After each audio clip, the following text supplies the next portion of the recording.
మాణిక్యాన్ని తీసుకువచ్చే రోహిణి ఆడుతున్న మోసాన్ని బయటపెట్టిన బాలు, ప్రభావతి చంప పగలగొట్టిన సత్యం. అసలు ఇదంతా ఎలా జరగబోతుందనేది ఈ వీడియోలో తెలుసుకుందాం. బాలు అయితే ఇక సత్యాన్ని ఫర్నిచర్ షాప్కి ఓనర్నైతే చేస్తాడు. నువ్వు నాన్నకి ప్రతి వారం కూడా ఎంత లాభం వచ్చిందో, ఏం చేసావో డబ్బంతా అన్నీ కూడా నాన్నకి లెక్కలు చెప్పాలి. ఈ రోజు నుంచి నువ్వు నాన్నకి మేనేజరు తప్ప ఆ షాపు ఓనర్వి కాదు. అదంతా నాన్న కష్టార్జితం కాబట్టి నువ్వు ఇలాగే చెయ్యాలి అని బాలు అయితే తీర్పు చెప్పడంతో ఇక అందరూ కూడా షాక్ అయిపోతూ ఉంటారు. మీనా, శృతి, రవి మాత్రం ఎంతో ఆనందపడుతూ ఉంటారు. ఇక రోహిణి అయితే మనోజ్తో అంటుంది, చూసావా బాలు ఎలాగ తీర్పిచ్చాడో. రేపటి నుంచి నిన్ను ఆ ఫర్నిచర్ షాప్కి ఓనర్గా చూడాలనుకున్నా నేను ఈ రోజు నుండి రేపటి నుంచి నిన్ను ఒక మేనేజర్గా పని వాళ్ళ చూడాలి. మావయ్యని తీసుకువెళ్ళి ఆ సీట్లో కూర్చోబెడతానని చెప్తున్నాడు.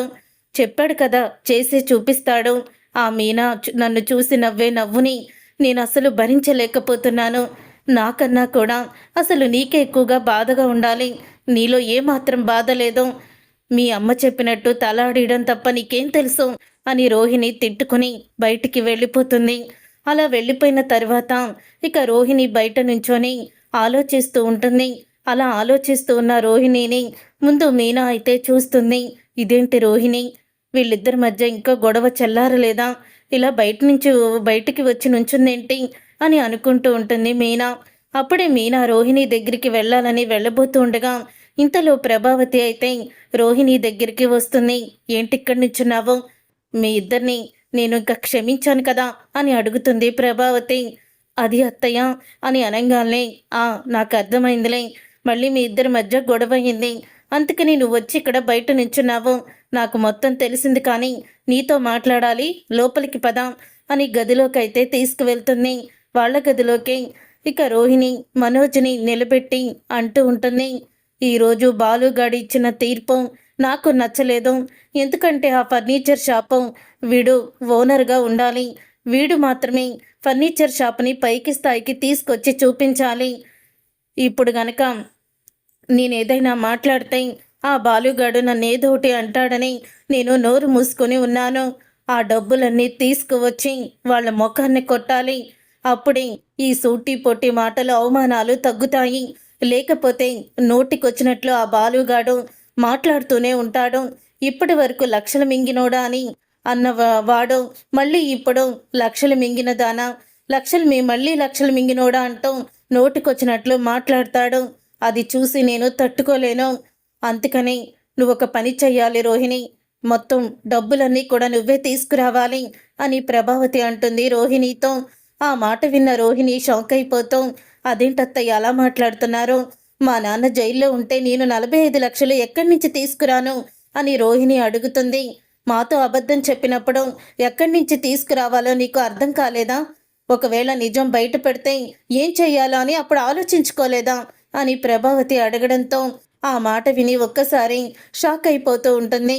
ఇక రోహిణి, చూడు, మీ మావయ్య, మీ నాన్న లేకపోయినా మీ మావయ్య దుబాయ్లో బిజినెస్ చేస్తున్నాడు.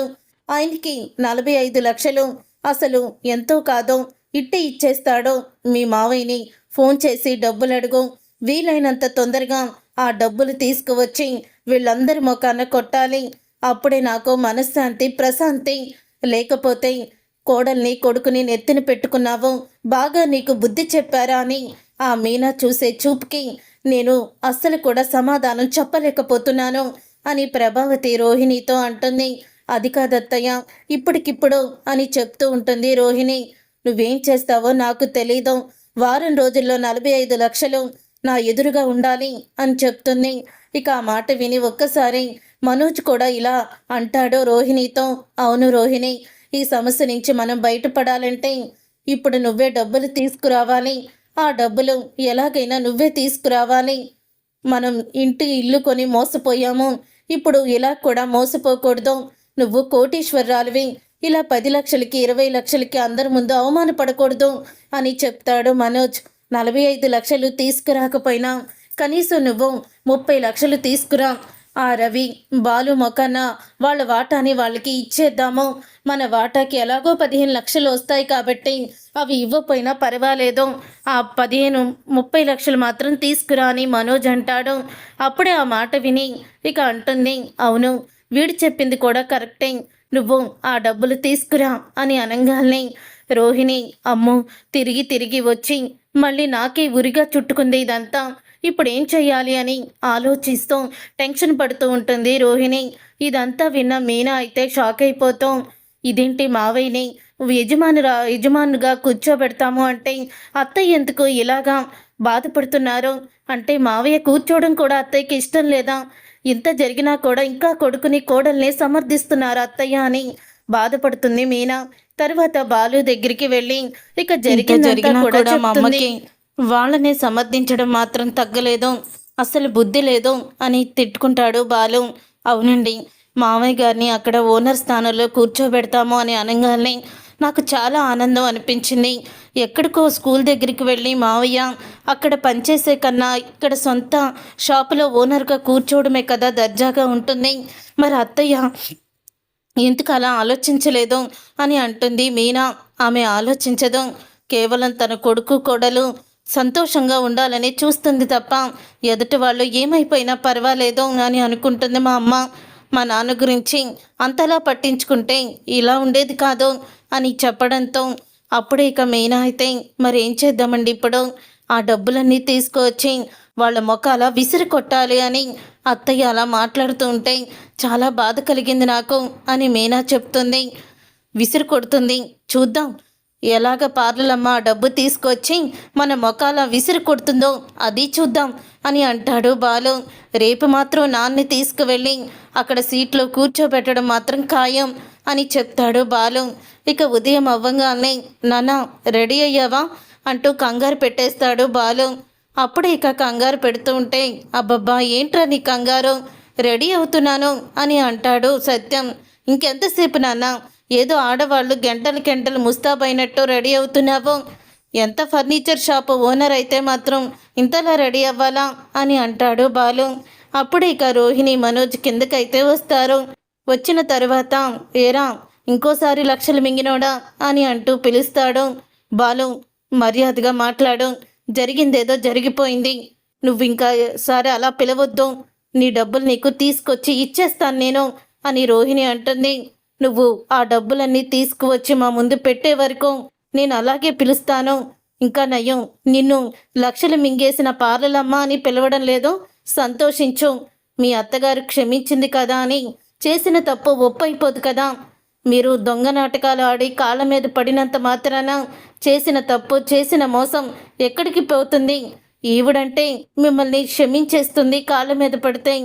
ఈవిడ గారికి మీరు ముందే డబ్బులు ఇలా ఫర్నిచర్ షాప్ పెట్టుకున్నామని చెప్పేస్తుంటే ఎలాగోలాగా మిమ్మల్ని ఈవిడే కాపాడేసుండేది.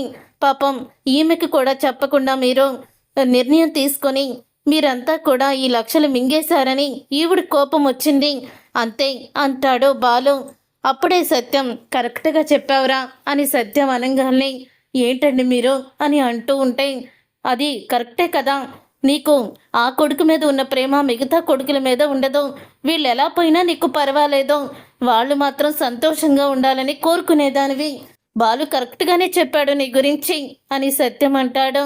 ఏవండి మనం అనుకున్న పని చెయ్యాలి, ఇప్పుడు ఈ మీటింగ్ అవసరం అంటారా అని మీనా అంటుంది. అప్పుడే శృతి రవి కూడా వచ్చేస్తారు. మరి వెళ్దామా అని అంటుంది మీనా. అప్పుడు ఇక అందరూ కూడా షాపుకైతే బయలుదేరుతారు. అలా బయలుదేరిన తర్వాత అప్పుడు ఇక రోహిణి మనోజ్ కూడా దిగులుగా ఉంటారు, కోపంగా ఉంటారు బాలు మీద.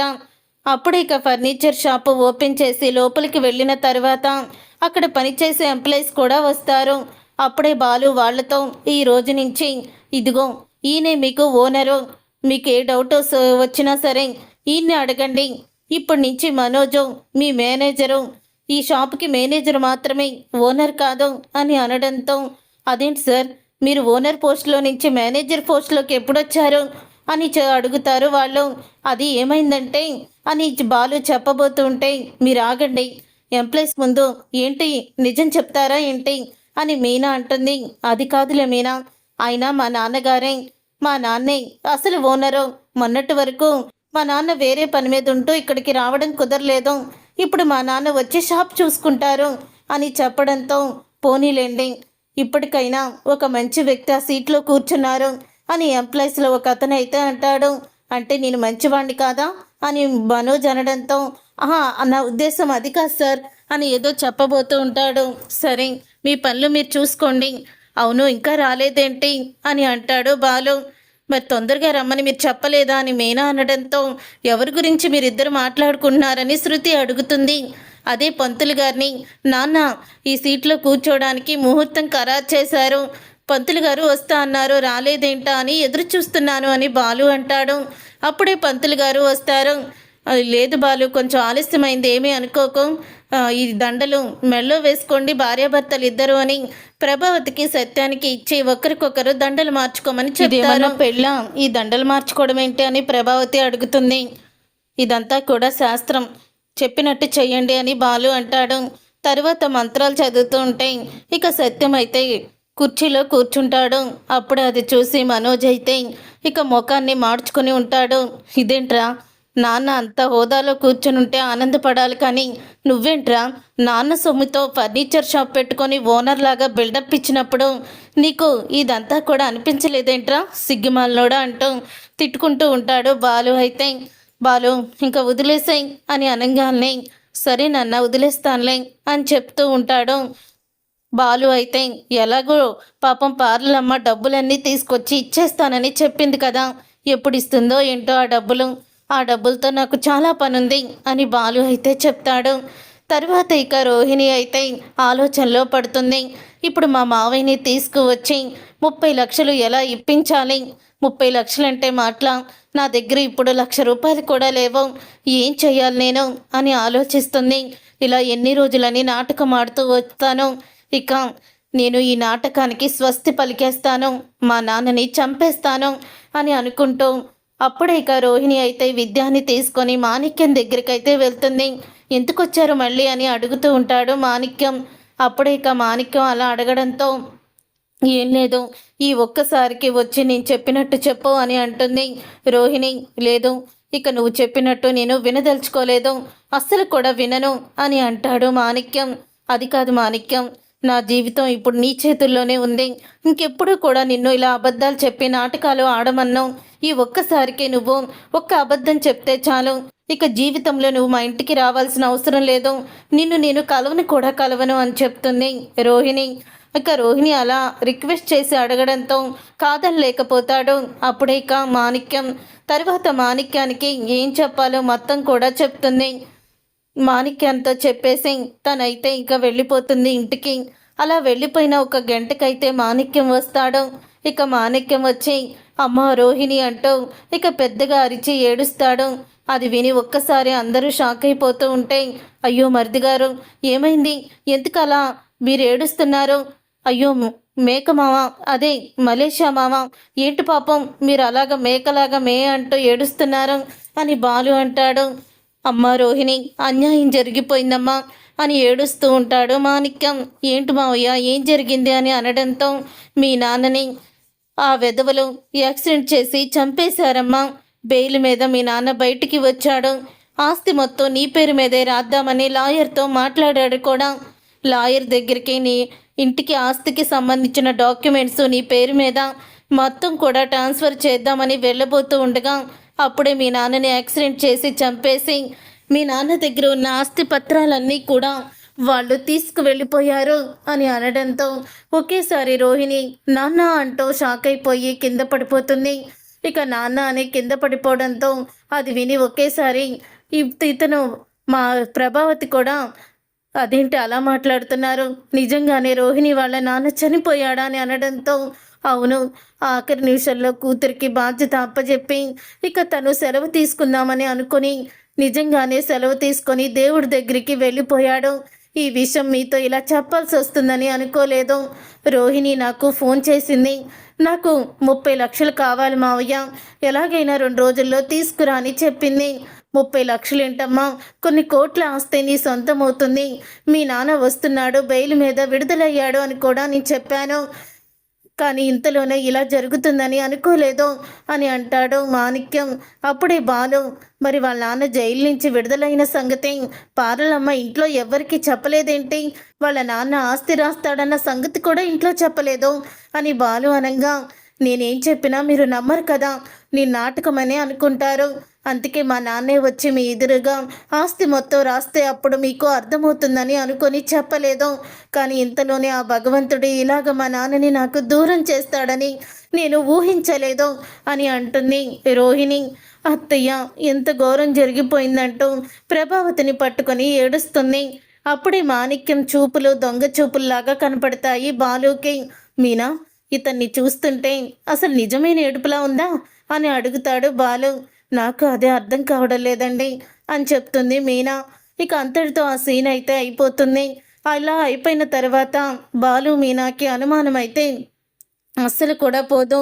అప్పుడు ఇక మీనా అయితే అంటుంది, ఇదేదో నాటకమేనని నాకు అనిపిస్తుందండి. ఆ రోజు అత్తయ్య రోహిణిని డబ్బులు తెమ్మన్నారు, చనిపోయాడంటూ ఇక వాళ్ళ మావయ్య వచ్చి చెప్తున్నాడు. ఆ రోజు కూడా అంతే, మీ మావయ్య ఎక్కడున్నాడు అంటే తర్వాత మీ మావయ్య నాకు కనిపించాడని రోహిణితో అడిగి చెప్తే తను దుబాయ్లో ఉన్నట్టు వీడియో కాల్ చెప్పించింది. ఇదేదో నాటకంలాగే ఉందండి, మనం దీన్ని ఎలాగైనా కనిపెట్టాలి అని మీనా చెప్తుంది. అప్పుడే ఇక మీనా తను పువ్వులు వాళ్ళు ఉంటారు కదా అమ్మేవాళ్ళు, వాళ్ళది గ్రూప్ ఉంటుంది. ఆ గ్రూపులో మాణిక్యం ఫోటో పెడుతుంది. ఆ తర్వాత బాలు కూడా వాళ్ళ డ్రైవర్ల గ్రూపులో ఫోటో పెట్టి, ఇతను మీకు ఎక్కడ కనిపించినా మాకు చెప్పండి అంటూ ఇద్దరు గ్రూపులో ఫోటో అయితే పెడతారు. అలా పెట్టడంతో అప్పుడే ఇక మీనా గ్రూపులో ఆ రోజు మటన్ కొట్టుకి తీసుకువెళ్ళింది కదా ఆమె అయితే ఫోన్ చేస్తుంది మీనాకి. ఏంటి మీనా, ఇతన్ని నువ్వు గుర్తుపట్టలేదా? ఇతన్ని ఫోటో పెట్టి ఎక్కడైనా చూస్తే చెప్పమని అడుగుతున్నావు అని అడుగుతుంది. లేదక్క, ఇతన్ని నేను గుర్తుపట్టలేదు, నాకు అర్థం కావటం లేదు నువ్వు చెప్పేది అని మీనా అంటుంది. అప్పుడే, అదేంటి మీనా, ఆ రోజు మటన్ కొట్టుకి నిన్ను తీసుకువెళ్ళాను కదా, ఆ రోజు మటన్ కొట్టే అతను ముఖానికి మాస్క్ వేసుకున్నాడు, అందుకే నువ్వు గుర్తుపట్టలేదేమో. ఆ ముఖానికి మాస్క్ వేసుకున్న ఆ మటన్ కొట్టేవాడే ఇదిగో ఇతని పేరు మాణిక్యం, మటన్ కొట్టు మాణిక్యం అని చెప్తుంది. ఇక ఆ మాట విని ఒక్కసారి షాక్ అయిపోతూ ఉంటుంది మీనా. ఏంటక్క నువ్వు చెప్పేది నిజమేనా అని అంటే, అవును మీనా, ఆ రోజు తను ముఖానికి మాస్క్ వేసుకున్నందువల్ల నువ్వు గుర్తుపట్టలేకపోయావు అని అనగానే అప్పుడే మీనా అంతా కూడా గుర్తు చేసుకుంటుంది. ఇప్పుడు అర్థమైందక్క, ఉంటాను అని ఫోన్ పెట్టేసి బాలుకి జరిగిందంతా చెప్తుంది. ఆ రోజు నేను మటన్ కొనడానికి వెళ్ళినప్పుడు ముఖానికి మాస్క్ వేసుకొని బిత్తరపోతూ దొంగ చూపులు చూస్తూ తను మాత్రం భయపడుతున్నట్టు నాకు అనిపించింది అని అనడంతో అప్పుడే ఆ మాట విని ఒక్కసారి బాలు షాక్ అయిపోతూ ఉంటాడు. అమ్మ మటన్ కొట్టు మాణిక్యం, ఎంత డ్రామా ఆడావు అని ఇక వెంటనే మాణిక్యం దగ్గరికి బయలుదేరుతాడు. అప్పుడే ఇక మాణిక్యం దగ్గరికి మాస్క్ వేసుకొని వెళ్తాడు బాలు.